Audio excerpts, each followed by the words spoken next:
Il a travaillé pour différentes sociétés avant de changer de cap professionnel et de lancer son propre gin sans alcool il y a tout juste 5 ans.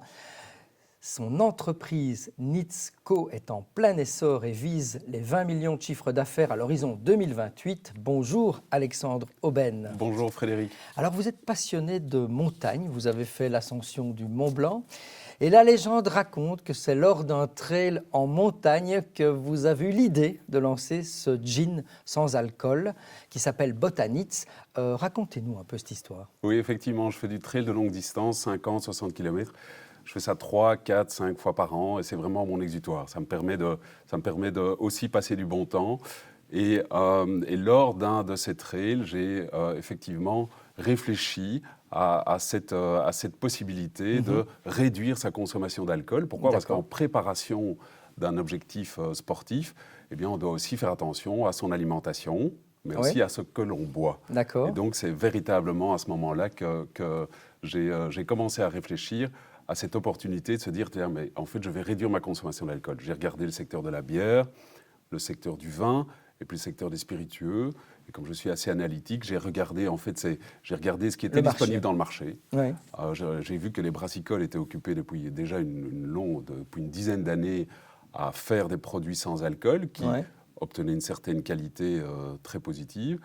Le secteur du vin est toujours en développement. Oui, c'est timide. C'est encore timide. Il y a effectivement des freins techniques à réaliser des vrais vins sans alcool de qualité aujourd'hui.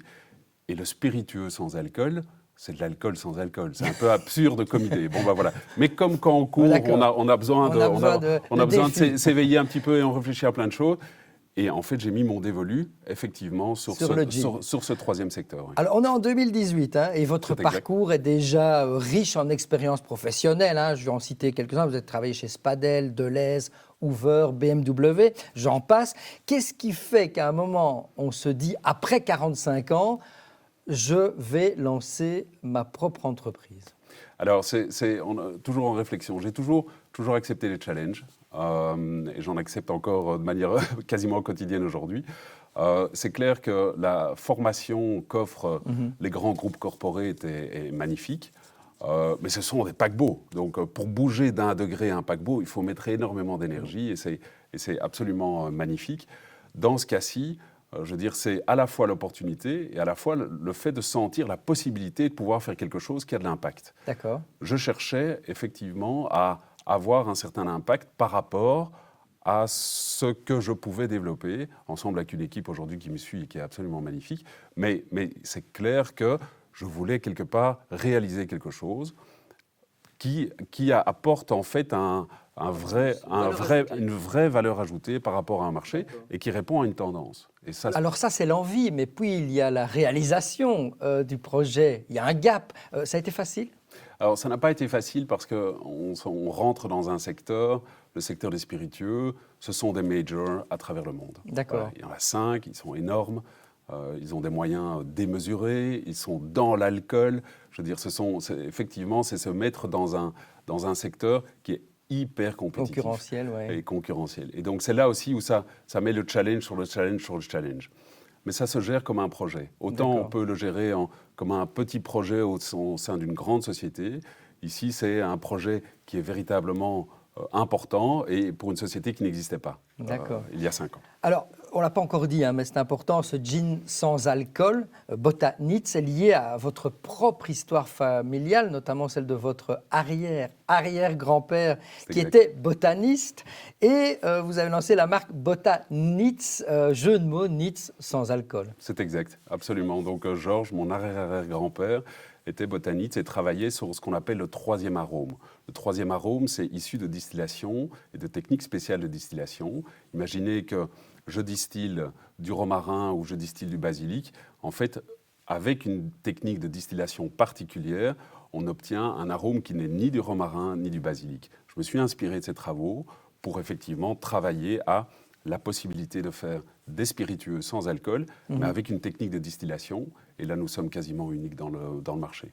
Alors, c'est dingue parce qu'on pourrait se dire c'est un non-sens, faire de l'alcool sans alcool, le gin sans alcool. Comment vous avez réussi à imposer votre marque sur le marché? C'est un sacré défi quand même. Alors, une fois de plus, commencer petit. Moi, je me souviens des 100 premières bouteilles que j'ai sorties fin 2019.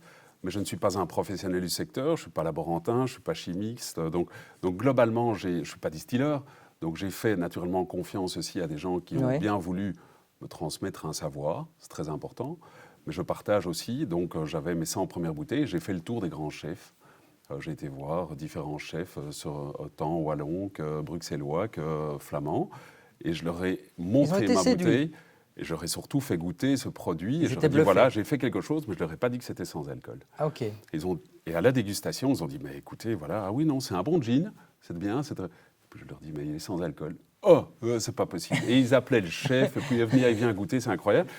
À la fin de la semaine, de ma première semaine, effectivement, j'avais plus aucune bouteille.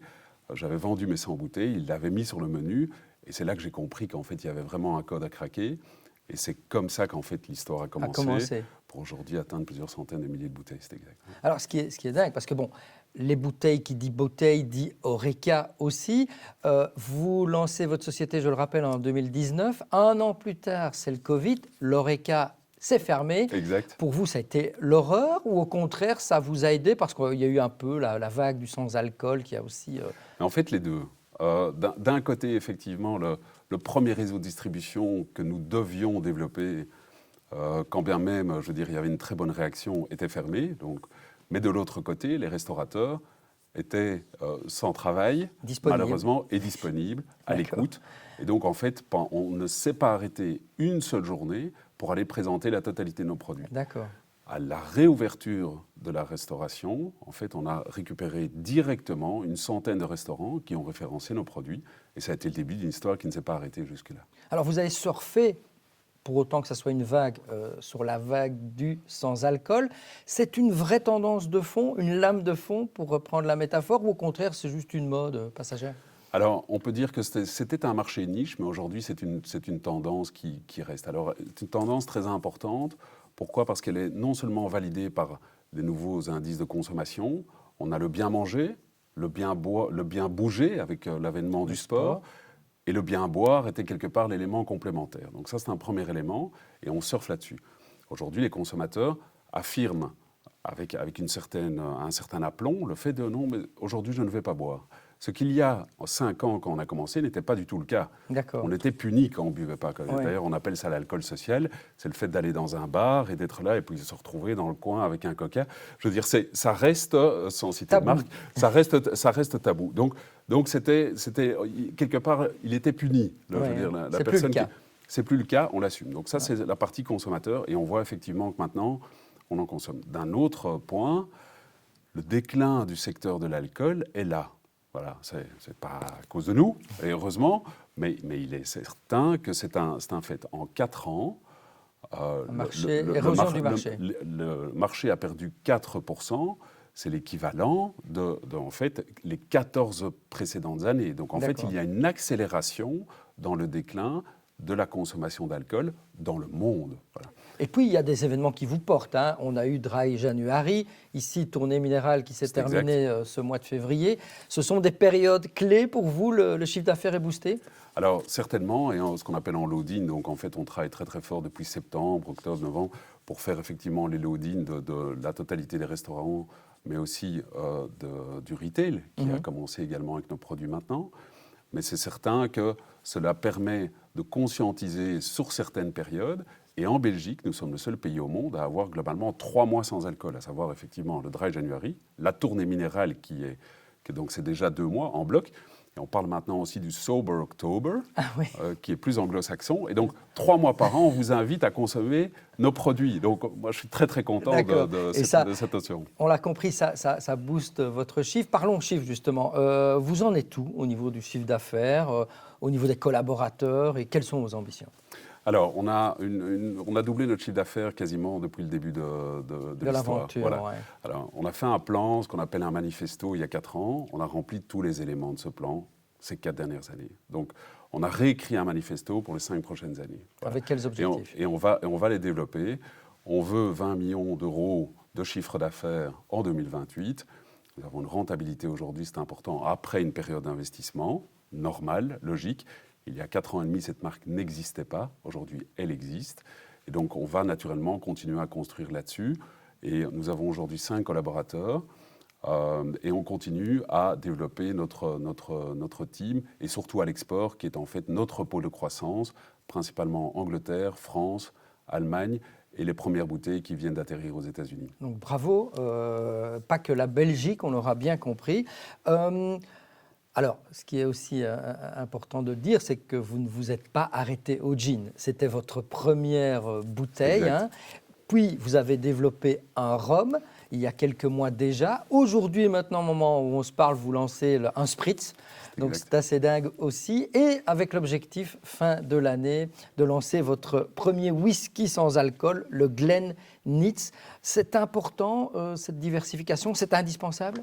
Alors, le point, c'est que les spiritueux sont organisés en différents piliers, en différents silos, et effectivement, ce sont des consommateurs différents. Alors, j'ai commencé avec le gin parce que la Belgique, le premier pays, est fier d'être belge, c'est un pays consommateur de gin.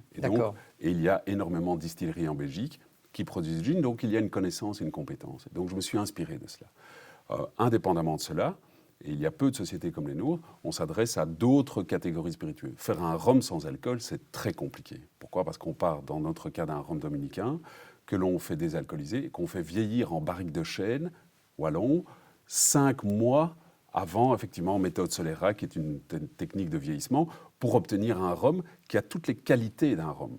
Quand nous lançons un spritz, là maintenant, il y a une quinzaine de jours au salon à Paris, on vient avec effectivement un bitter, comme on appelle, avec des grandes marques qui sont dans le marché, mais qui n'ont pas leur référence sans alcool. Et c'est là, en fait, qu'on fait la différence. On a eu un succès absolument dingue. Avec un design important, une bouteille italienne, donc vous allez loin. Hein. Exactement. En fait, on s'inspire des codes de chacun de ces spiritueux. Plutôt que de prendre la première bouteille, nous aurions pu prendre la bouteille de Botanite et mettre autre chose dessus et changer l'étiquette. C'est pas le cas. C'est ce que font généralement les producteurs de sans-alcool de manière générale. Voilà.